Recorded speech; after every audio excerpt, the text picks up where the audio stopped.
You're now a big famous guy because did a documentary simply called Stutz by Jonah Hill. You've seen people for, 40, 50 years now.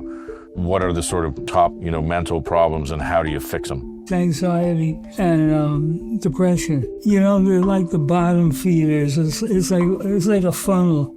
It's not that important what the problem is. And it's really not important to understand every nuance of it. It has to do with the drive to go forward. It has to end in action. Well, just take it easy and beautiful. Take it easy and free, and you'll go there with me. Phil Stutz, eh? Renowned therapist, author, psychiatrist who grew up in New York City, and as you can tell from your accent, graduated from New York City College, and then MD from NYU, the funnest college to go to. But famously, you were a prison therapist at Rikers Island. Why did you do that? I needed the money, but it was exotic. Yeah. Amongst all these people, they were just waiting to get into their proposing. Practicing. Thank you. It's okay, I know you well. Maybe I'll get into that. You're a legend in the field, very famous for your book with Barry Michaels called The Tools, as well as Coming Alive. Now, the interesting thing about The Tools, and I'll say two things at the beginning of this.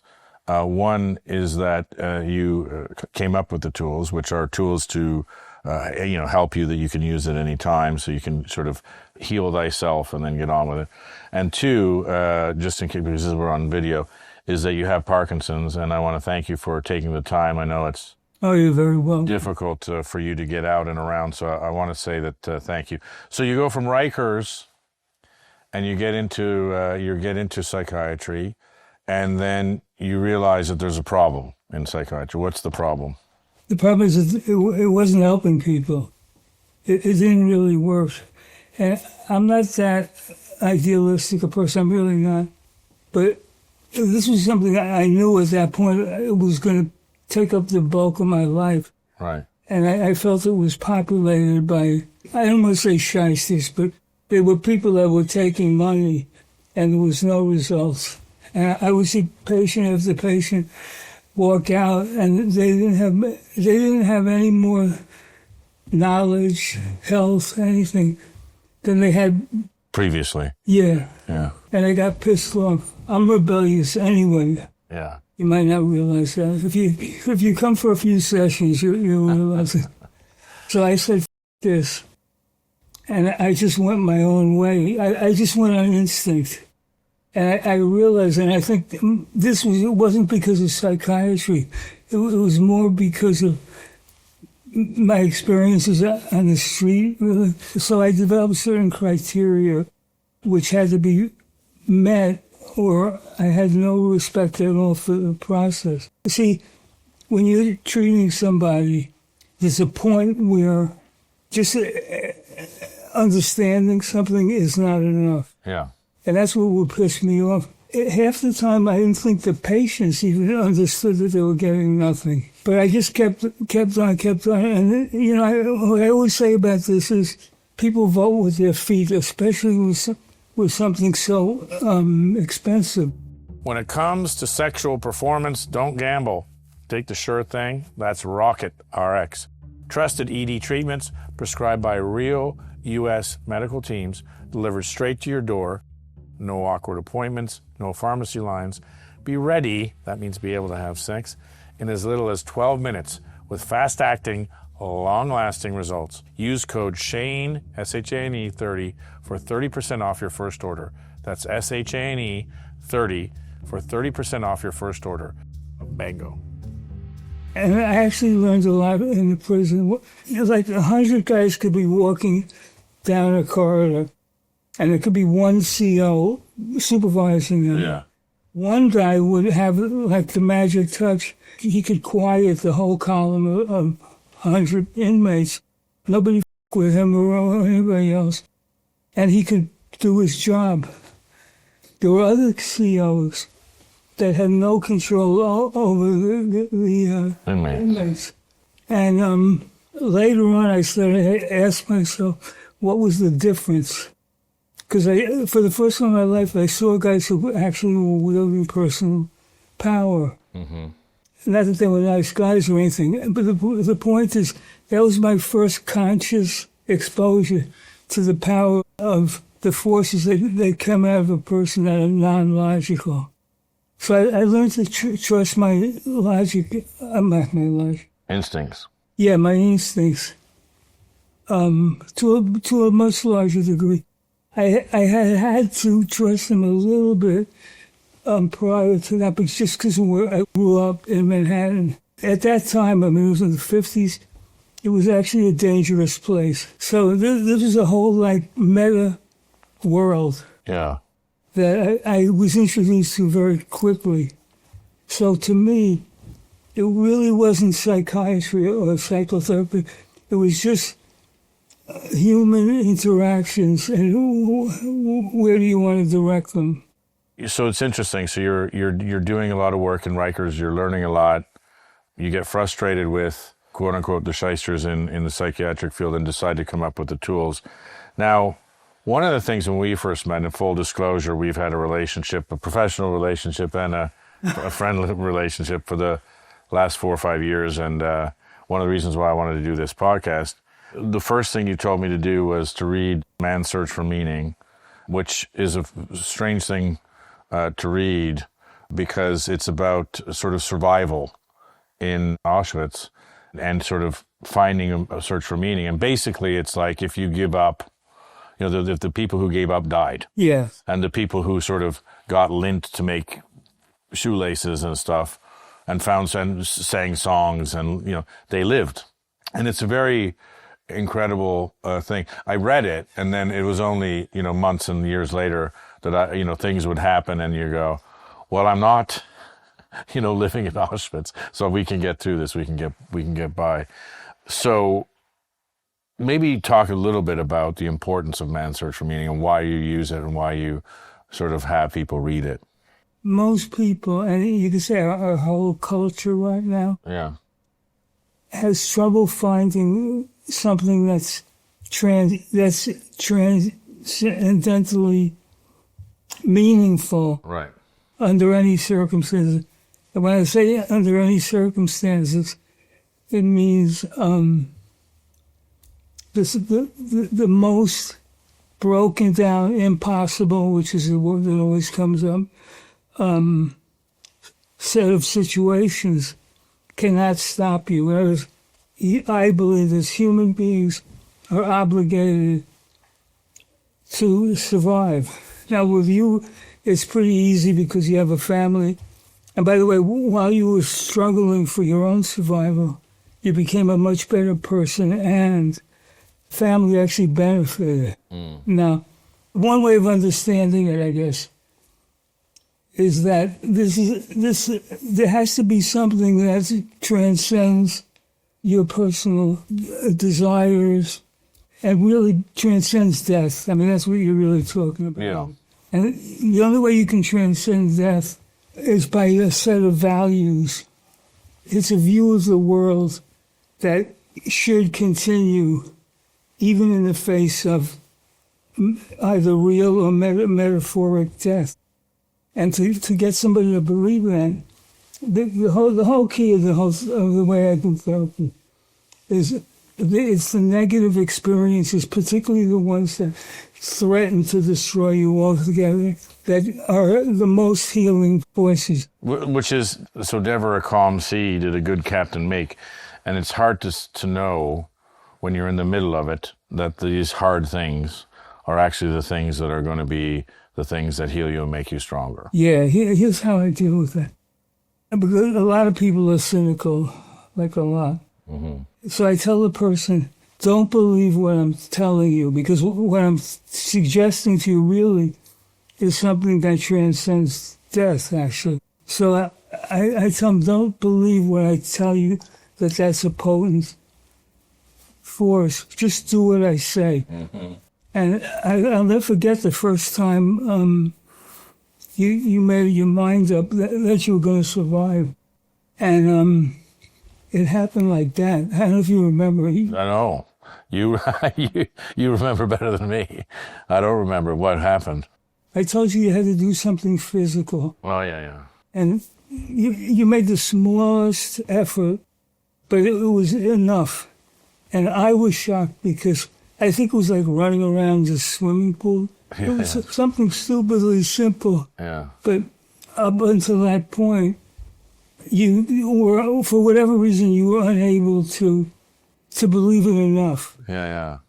And, you know, people say, well, he learned this and he learned that. That's why they're so transfixed with the prison. Mm-hmm.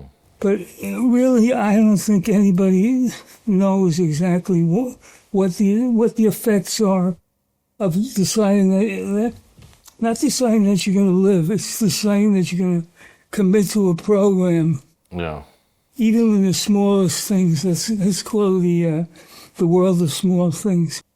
You know, life depends on feeling and experiencing, finding something bigger and more immediate and, in a sense, more credible than you normally have. If you don't have it, whatever you want to call it, that's why he calls it Man's Search for Meaning.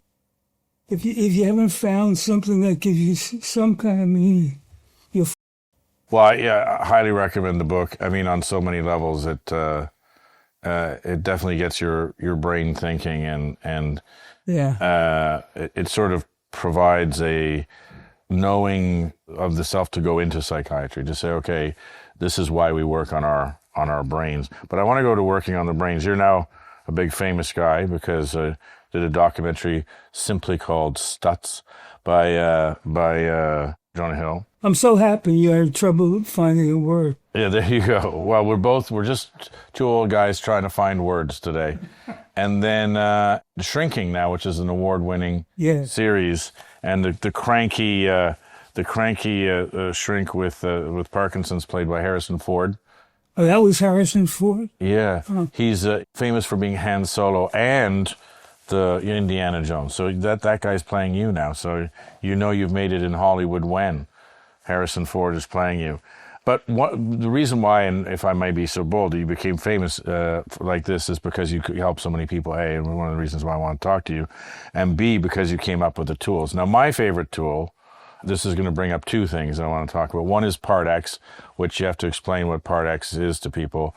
And then the fighter of Part X, for me anyways, is Golden Flow of picturing. And so I want to go into that. So let's get into the sort of nitty-gritty of it. So Part X features a lot in your writing and in your practice. What is Part X? So Part X is an aspect of every single human being. It's like what do they call it? It's like a fly in the ointment. Mm-hmm. And it has let me put it this way, it's an obstacle to your goals and the future you'd like to have. And it will never allow that to happen easily. And most people, it never happens at all. When it comes to sexual performance, don't gamble. Take the sure thing. That's Rocket RX. Trusted ED treatments prescribed by real U.S. medical teams, delivered straight to your door. No awkward appointments, no pharmacy lines. Be ready, that means be able to have sex, in as little as 12 minutes with fast-acting, long-lasting results. Our unique 2-in-1 formula, like Viagra and Cialis, has a double super buzz, but without the crazy price tag. Discreet, chewable mints, on-demand confidence, no subscription, better sex, made simple. Start with your quick online consultation at rocketrx.com. It only takes 2 minutes, which should take longer for your sexuality to happen. Use code SHANE, SHANE 30, for 30% off your first order. That's SHANE 30 for 30% off your first order. Bango. So Part X is the yourself, but it's yourself keeping you away from getting to where you want to be, or... Yeah, and its methodology is almost demonic. Mm-hmm. The way I describe it to people, it gives you a problem or tells you have a problem that you needn't have, but you do have it. Then it tells you, but don't worry, I have the solution to that problem, but the solution that you get from part X makes it worse. Right. That's a very simplistic, but at least somewhat understandable. Yeah. So part X, bad. Part X generally comes 4 a.m, your anxiety, panic, depression. Part X is the self-eviscerator. It comes along and starts eviscerating from the inside.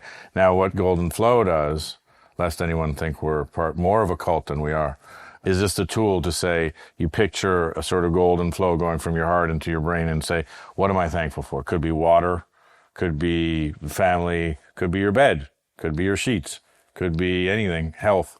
And then slowly that part X goes away. Doesn't go away, it just gets attenuated. Doesn't go away. You get some respite. Yeah. So maybe talk a bit about that tool and what it's designed to do. Okay, so what the tool does is, the tool is active. And, I tell people, peace is an active state. Yeah. So the tool, it uses gratefulness as a way of asserting. It defeats part X is the right way to say it. And it's predicated on the idea that you have to look at the universe as if it's a great gift, even the smallest things. In fact, the smaller the item that you become grateful for, the better. The reason for that is it takes more work. So the idea of working on controlling your mind, people give lip service, but most people, they either don't believe in it or they give up out of laziness.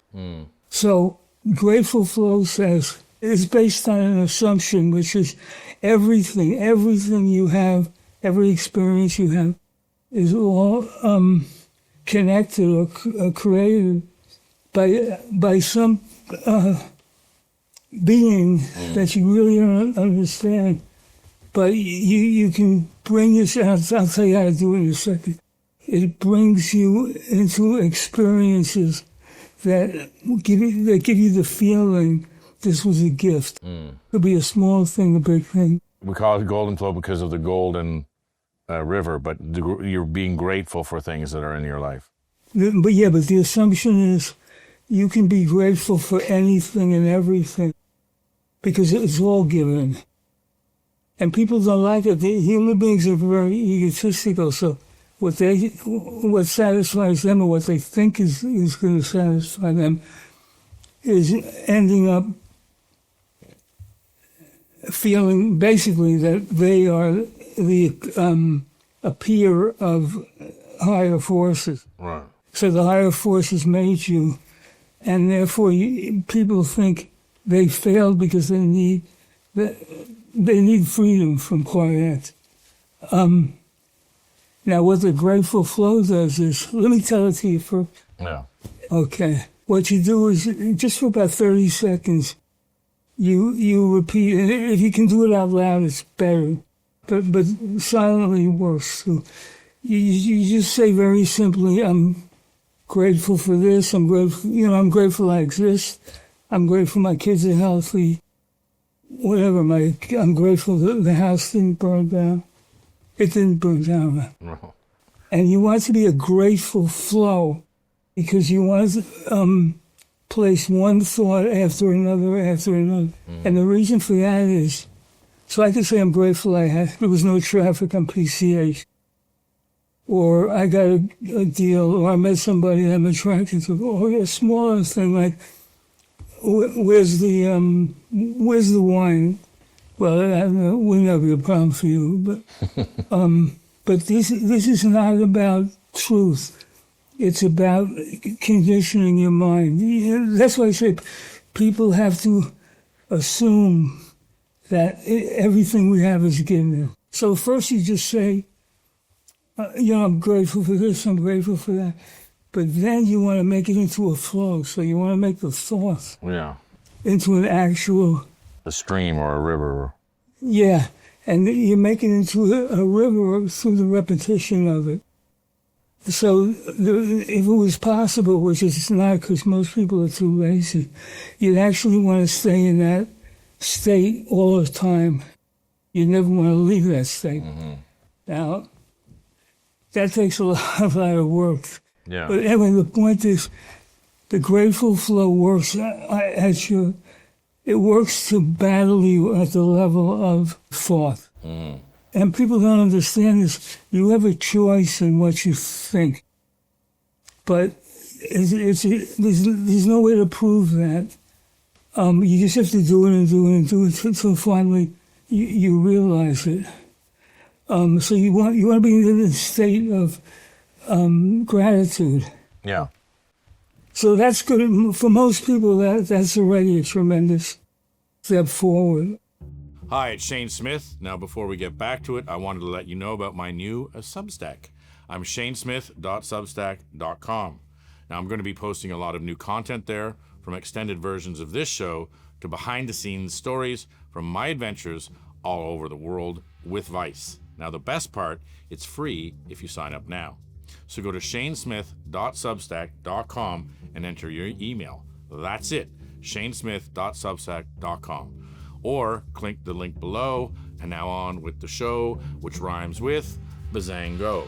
I wanted to get into the field. You brought up, you come from this thing that's bigger than you. I don't want to put words in your mouth. So the field is this sort of larger than, larger than human concept. Maybe explain a little bit about what that is. No, I pass. No, I pass. Okay, No, next question. Death. Please let me say. Okay. There's a thing in the New Testament about Christ says, when two or more are gathered in my name, I think it says, I am there. So if you substitute out Christ for some unknowable, ultimately unexplainable force, right, you can form a field. See, in about 1880, 1870, something like that, this guy named Michael Faraday in Europe somewhere discovered the field. Now, and here's how we discovered it. Up until that time, physics had what they call, it was Aristotelian, but it's really what they call a field. Yeah. And what he found is if you could superimpose it had to be at least two beings, you'd create a field, which means underneath everything, and the physicists discovered this first, underneath everything, let's say your foot and this whole complex here, even though they don't appear to be connected, this guy discovered that if you can create a field, a connection, in certain I can get this. You're doing great. Yeah, the field, so from physics to sort of psychiatry, if there's two people, it forms a field. So it came initially from the Bible and Christ and stuff, but then it went to sort of physics, and then it went to this bigger than life, life force, if you will. Yeah, the nature of the life force is that you have two poles, and the field, the energy that's created is created by the two poles relating to each other. Now, it doesn't look like that. Right. But you say, here's this, and then here's this over there. Yeah. So they seem unrelated. But then I think the end of the 19th century, they started to do experiments on this, and they found that in quantum physics, if you want to create a relationship and you measure it precisely through quantum mechanics, you find that the smallest thing and the biggest thing are the same size. And the reason for that is they're not really separate from each other. They have a relationship to each other that at first was very, it was unbelievable. There are other aspects of it. But the point is, you can form these connections, and all it takes is, what it really takes is you have to transcend your own ego, because the ego says, I'm out here alone and f*** you. Yeah. So there's a power that you cannot have by yourself. You just can't do it. It's physically impossible. To have a field that communicates, that vibrates, that everyone's on the same page, whatever, that takes constant work. But what most people, especially males, don't accept, don't believe, is that energy is greater than the sum of its parts. Right. Fields create energy. Yeah. And isn't there sort of a follow-up to that? One of your pieces of advice when you're depressed or what have you is go meet people, go have lunch with them. That's exactly right. Yeah. Why? Because in the process of meeting other people, you're going to create fields. And there are laws about it. See, first you start with the life force itself. The life force is based on relationships. The bottom of if you look at it as a field, there are 3 levels. The bottom of the pyramid, maybe? Yeah. So the lowest level is your relationship with your physical body. And people downplay it. I mean, that's why it was so seminal with you. You must have been aware of it. All of a sudden, you told me I'm going to walk to the market, I think. Yeah. Walk to the village, yeah. Yeah. So it might seem like a tiny thing, but it's not. And the bottom of the triangle is the body. Yeah. Then it's... The middle is your relationship with other people.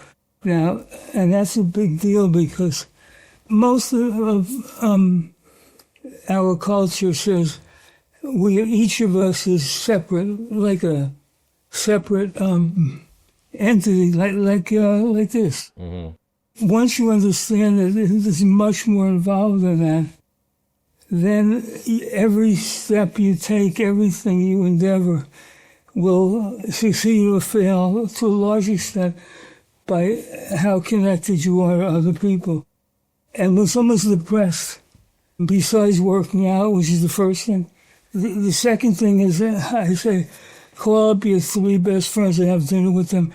If they're not happy to see you, if you don't understand, if they speak in a foreign language, it doesn't matter. It just matters the intent to connect. And it's kind of a magical thing.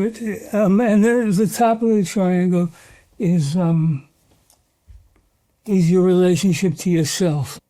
Now that's the most ephemeral, and people almost resent that when they say that, because they don't know how to do it, and they don't feel like the relationship to themselves has any more juicy to it than if the other person wasn't there. So the way I say it is your relationship to yourself. It's a way of getting a set of tools that will almost make it impossible not to have a relationship with yourself. The classic one was Freud, believe it or not. And Jung a little bit. These guys, I mean, most of what they say, I think they're totally full of shit. But when they were right and they were smart and they were observant, most of them had courage. They began to discover things, almost like miraculous things. Right. And the thing about your relationship to your body, do you want to talk about that, or are you clear? Yeah, look, I mean, so, it's body, other people, then self. Yeah. And then I think there's 3, that's the 3 things of the pyramid, but there's 3, I don't know, let's say rules that are unbreakable rules, which is life is uncertain, difficult, and constant work or constant effort. Yeah, let me say something else about that. Faith, which is what's necessary, I mean, because most of the stuff can't be proven. Faith is something that you can have, but not by any logical set of thoughts or proof or anything like that. Mm-hmm. You can have faith based on only one thing, and that's the animal desire to have faith, period. There can't be any causality in it. Now, people, it's one more thing I tell people that they don't like. What do you think? I'm paying you all this money. But it's true. So this is another triangle. So the bottom of it is faith for no reason. Mm-hmm. And you have a lot of that in you. I'm not sure how much of it you expose to other people. Based on that faith, you act. And the results of that actions makes no difference. Mm. It's just you have enough faith to take an action. If you live like that, if that becomes a life habit, let's say, or however you want to put it, then you have confidence. So you start with faith for no reason. You move up by acting on the faith, even if you don't believe it. Mm. It's the action itself is like ingrained in the sand of the universe, so to speak. And then after that, you'll end up with more confidence. So confidence is not a product of, I think we should have our own show. We should. I won't say should. You say stuff and then I'll guess. I'll guess what it means. I like that. Well, that's generally our discussions. Yeah. Anyway, you say something nebulous and weird and philosophical, and I go, "Oh, that's what it means. It means this, this, this, and this." And I'm probably wrong, but you just let me go anyway. And I'm very grateful for you discovering that way of thinking. Well, I'm very grateful for you being my jumping board into the psyche. Go ahead. I don't know who it was. See, it's just two guys who forget everything talking to each other. This is, which, by the way, we have a large audience now because that's the majority the majority of people consuming this type of media now are old and senile, so everyone's going to forget what we say anyway. Oh, that's awesome. But speaking about death, I think it was Rilke who says if you look back from the forest of death, the worst thing is to look back and say that you have never loved. And I think about that all the time. But I also think about just the forest of death. Like as we go, at some point in your life, you realize, okay, now I'm not on the upward trajectory. I'm on the downward trajectory. I'm going towards that, and you start thinking differently. Mortality makes you think in a different way. I don't know about you. It seems like it's made you more prolific. You're just coming out with book after book after book. Documentaries about you. You're writing books like crazy. It's TV series about you, whatever. What do you think about death and and humanity's obsession with it? And what is the general sort of psychiatric consensus about it? What do you think about it? Death is overrated. Yeah. Death means or implies the loss of the life force itself. But it's a mistake. You see, the nature of the life forces, and listen very carefully to this, because it's hard to grasp at first. Death, or the life force, the life force itself is a post-death phenomenon. Mm. If you come across the life force, you have to train yourself to say, okay, because right in front of it, not after it, but in the front of it, you died. Only the death was, how can you say? The death wasn't permanent. So I draw it like little curlicues. So each one that drops down represents a metaphoric death, not a real death. And then it recovers. And when it recovers, then you're slightly less intimidated by death, but but the thing this is another version of what we were talking about before. Let me see if I can say it clearly. The universe goes like this. Yeah. And every part of it is part of a cycle, every part of it. But people don't know that. And you know who's trying to brainwash you about that? Who? Part X. Part X wants to tell you death is permanent. Now, if it was permanent, then you'd be wasting your time even getting up in the morning. Right. But if you say that death is part of a process that keeps turning itself over, yeah. It's the first step to feel the real nature, of reality. Now, people don't like it because they want something that makes more sense to them and that they can rely on. Mm-hmm.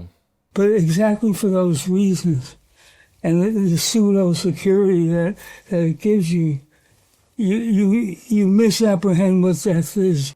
Oh, and another thing, I know I said before, I'm going to say it again. There will be no life until you feel death. If you think about it, that if you can repeat that cycle over and over and over again, then the life force is a force of recovery. And that's really the magic of it. But you got to die first. I mean, you don't. You have to have a lot of series of deaths.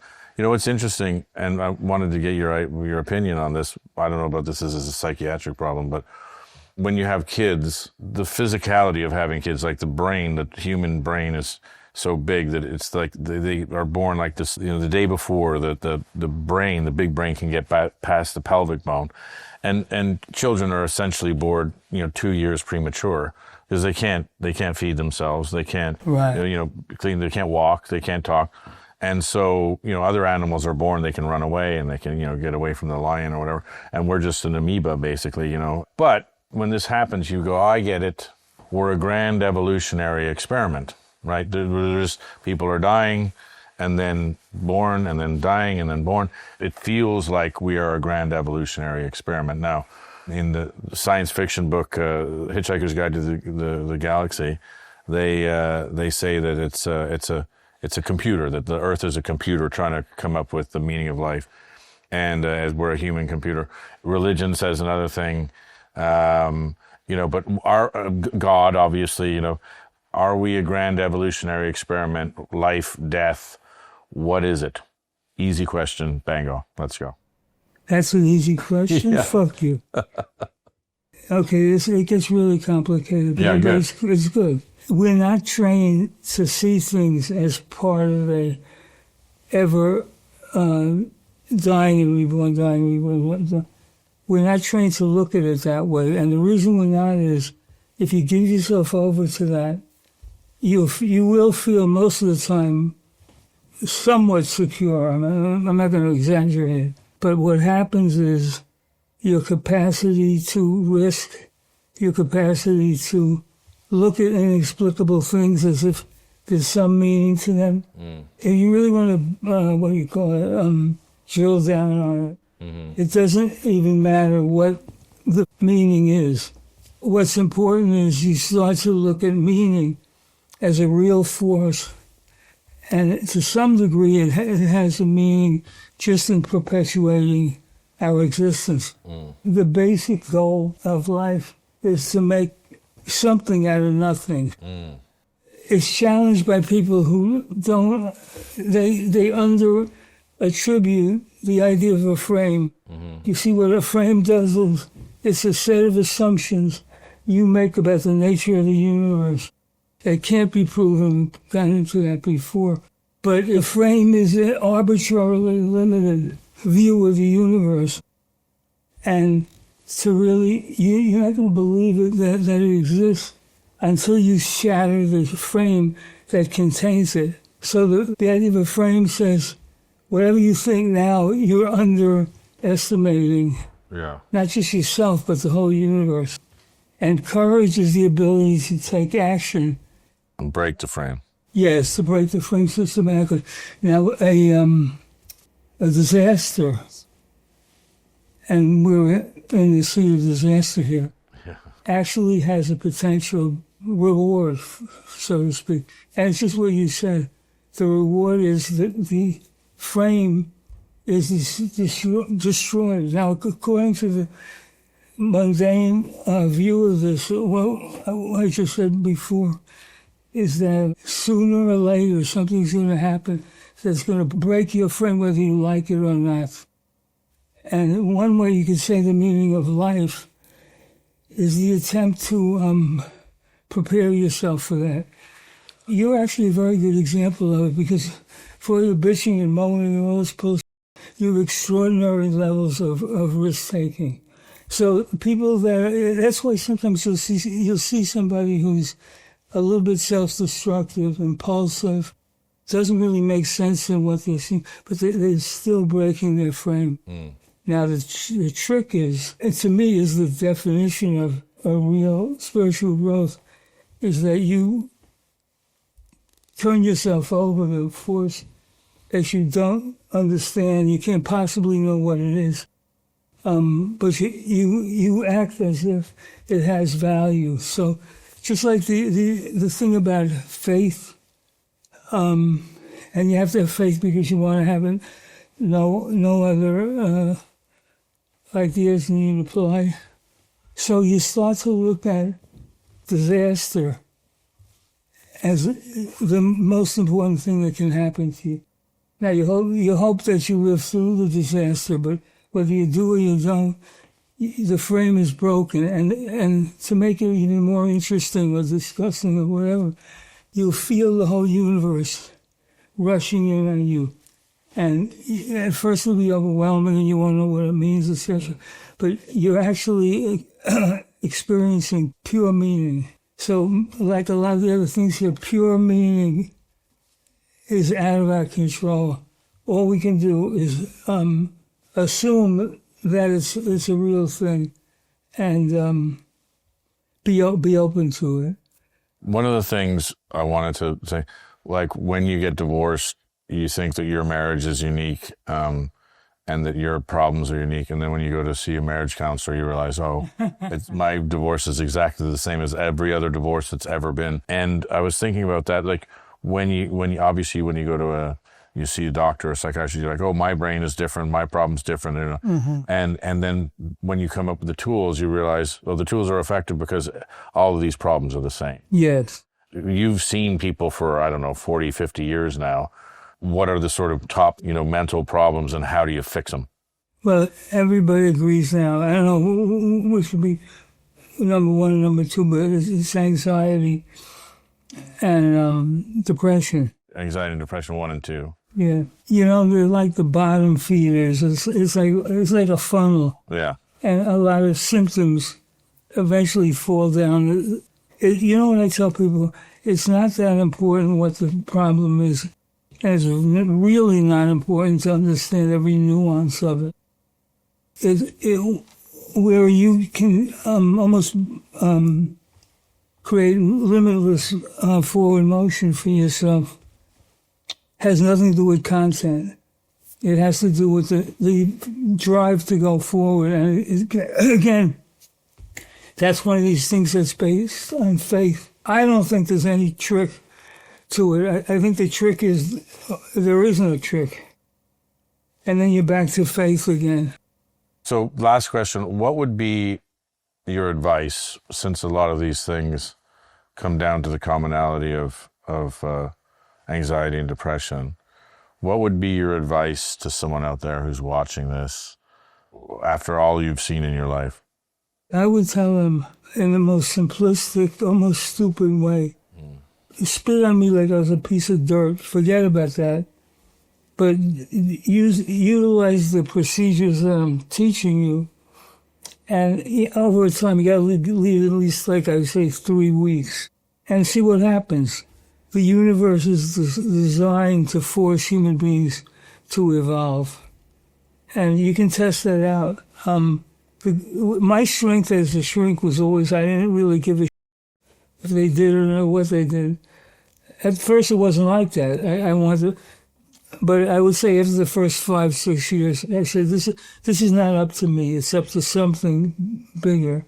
And if I'm reading it wrong, you if you can't take a joke. And I'll tell you why I had that. In most cases, I'm the most average person, but not with this. It's a two-way thing. It's like on the one hand, it's some weird confidence that I have that I don't really have anywhere else. Right. I really feel I'm not supposed to know every nuance of this thing. But the other thing is... What's your superpower? You're ordinary except for a superpower. What's the superpower? It's the ability to identify patterns in human beings that are not just ubiquitous, but spread all over the place. Mm-hmm. They're universal.